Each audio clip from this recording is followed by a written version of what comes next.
When you're through with me, when your heart aches, when your head spins, when you tempt me, when you finish me.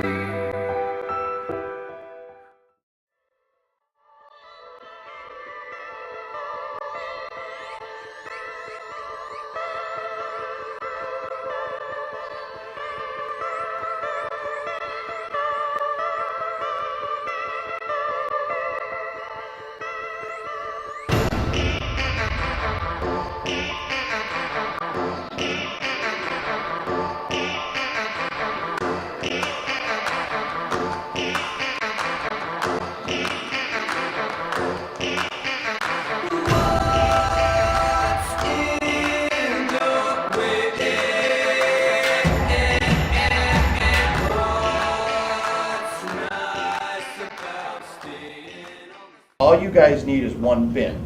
I know they had theirs kind of separated in 3 bins, whatever they wanted. Don't do it. It's inefficient for you guys and space and whatever you guys want.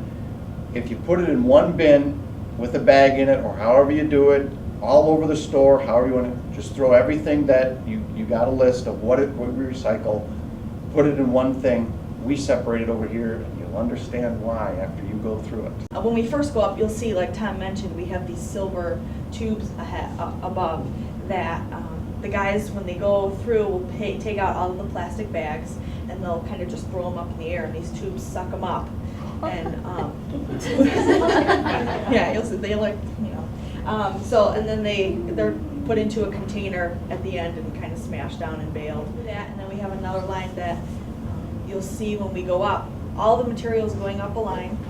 The paper kind of goes up and over, all your fiber. And the plastics, there's star screens like these that are working on one of the belts. So they're constantly moving back and forth like this. So all the paper will go up and over, and the containers will fall down in between these. And that's how we sort the containers from the fiber.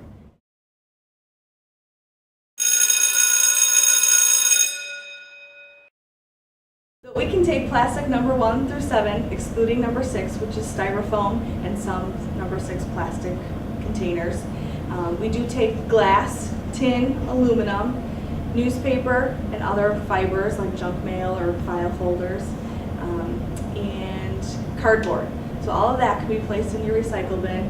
So the only thing that we really can't take are latex gloves, styrofoam, and number 6 plastics. But everything else can go in your recycle bin, and we'll sort it out and make sure it gets recycled.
you guys have an idea, you saw our kind of end result is the bale. So once it's shipped to different locations, is where the actual recycling takes place. I don't know if some of you heard me, I don't know if we talked about it here or not, but the Mohawk carpeting truck takes our plastic number ones.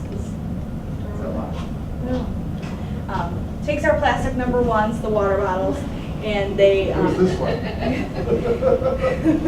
they kind of chip it, melt it down, and there's fibers inside of the plastic that they use in carpeting.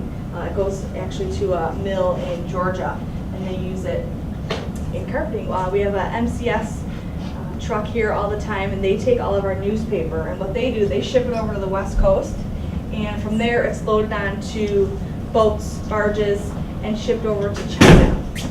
And the reason for that is China relies heavily on the United States and other countries for their paper, since they don't have as many trees as we do, and they have way more people. So they get a lot of their stuff from us. The glass, we don't bale. I don't know if you saw, some of you saw at the end where it was going up that one line, little chunks of glass we usually get. So we pile it up, put it in a container, and it's shipped to the glass plant. And from there, they're able to sort it even further. They've got more of those orange boxes, the optical sorters, and they can separate clear, brown, and green glass. And then they melt it down and make new material. We use a plant in Gary, Indiana, who takes our tin and aluminum, and they melt it down and create new sheets. You like your hard hat, don't you? No, you can keep it on. Think you're safe now, Crystal. So they take it and they make new sheets of steel, aluminum, and then they'll sell it to the bottling companies. And the unique thing about aluminum cans, it's our number 2 most recycled item. Newspaper is our number 1. But everything on the can can be recycled, even that pop top. Some people take it off. You don't need to. And it's usually only about a 6-week turnaround. From the time you put it in your bin, we get it, sort it, ship it to the plant.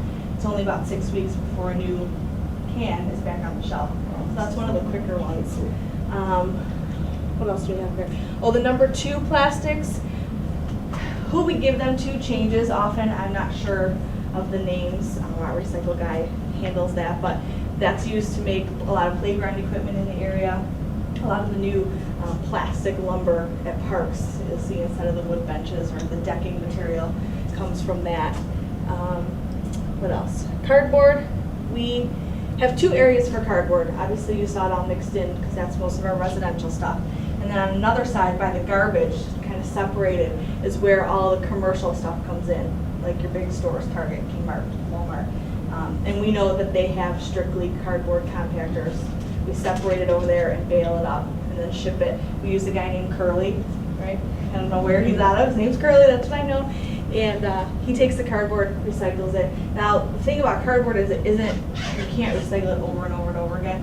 I'm sure you've ripped open a piece of it and there's those little hairs or fibers that hold it together. And over time, they don't hold anymore. So, but that's nothing that you guys have to worry about. They'll determine that at the plant. So, anything you want to add?